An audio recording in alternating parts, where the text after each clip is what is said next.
This is a special report from ABC News Digital.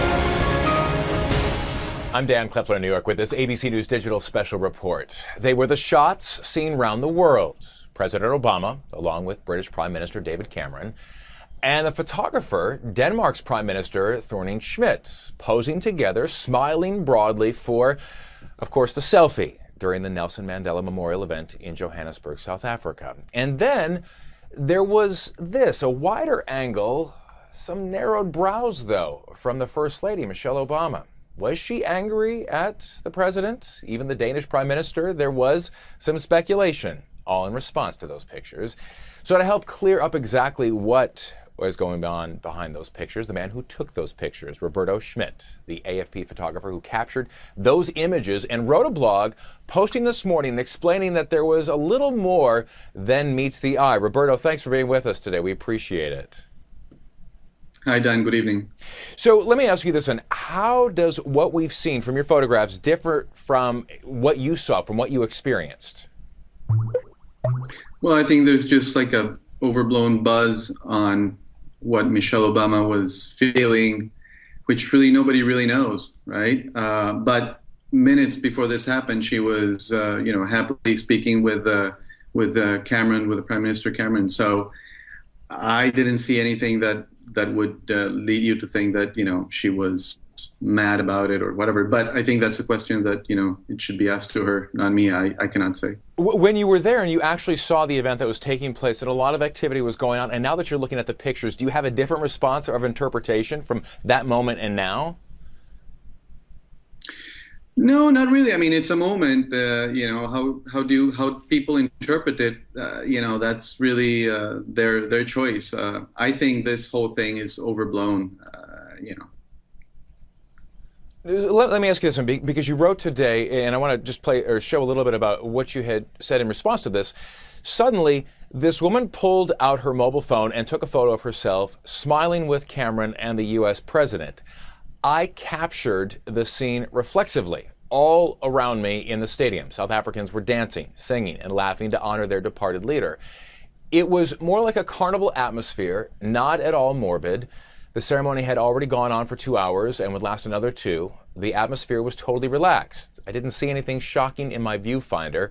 President of the United States or not, we are in Africa. And I wanted to ask you then, Roberto, about just that last statement there, we are in Africa. What do you mean by that? When in Africa, people celebrate the death they were celebrating the death of their leader with a very lighthearted, in a lighthearted way. They were dancing and singing. Maybe lighthearted is not the right word, but they were just very involved and very lively. So very different than how we do it, maybe in other countries. Africa, it was beautiful to see these people, how they celebrated the passing of one of their leaders. Were you surprised? I mean, obviously you know that you were catching a very special moment there, but were you surprised by how this has snowballed into so much attention? Yeah, absolutely. It's crazy. I don't know. I guess it says something about our society and what we focus on, what we choose to focus on. Yeah, it's a shame. As a news agency, that yesterday we moved on the wire like 500 images, and among those, there's some really nice images that capture, what South Africans, the way they were celebrating the passing of their leader. And it's a shame that a picture like this, kind of overshadows that. Let me ask you this as well, because there seem to be two veins that grabbed the attention. One was that the tight shot of the actual selfie itself, and then it was the wider shot that we've shown about the First Lady's response, her facial expression on there. There's been some debate, obviously, about the decision to take the selfie in the first place, that perhaps that was not the proper venue. But you're saying that given the atmosphere and given the kind of feeling that in fact, it's difficult to kind of see it that way. Well, I don't know. When you cover heads of state in different venues, whenever they're together, they speak, they greet each other, they talk to each other, they take that opportunity to talk, among themselves. And I think this was one of those times. Look, there was breaks in the ceremony, music breaks and stuff, and so I really didn't think it was that shocking. Let me ask you this, because obviously, and especially, as your job requires, you're capturing moments, and it could be an event such as yesterday's where it goes on 4+ hours.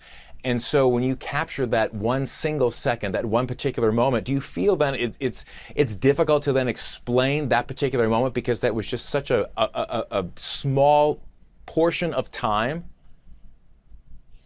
Well, no, it's just one image. I mean, that wasn't the only image we moved, Like I said, we moved 500 other images. And, if you take everything together, then it shows you exactly what happened. And this was one of the things that happened. So, yeah, it was part of what happened. We were documenting what was going on. Has there been discussion then with your editors at AFP as far as how this was going to play out in other media outlets? No, I think it took us by surprise that this picture grew legs so quick. And it happened just in a brief second, right? Yeah, it was a matter of seconds. Yeah, I don't know, maybe 10, 15 seconds. However long it takes for somebody to pull out a cell phone and take a selfie, and then maybe laugh a little bit about it, and then that was it. And of course, now the pictures that everyone is talking about. Roberto Schmidt, the man on the other side of the camera from the pictures that everyone is talking about. Thank you so much for your time. We certainly appreciate that. And we do have those images right here on abcnews.com. For now, I'm Dan Kleffler in New York with this ABC News Digital Special Report.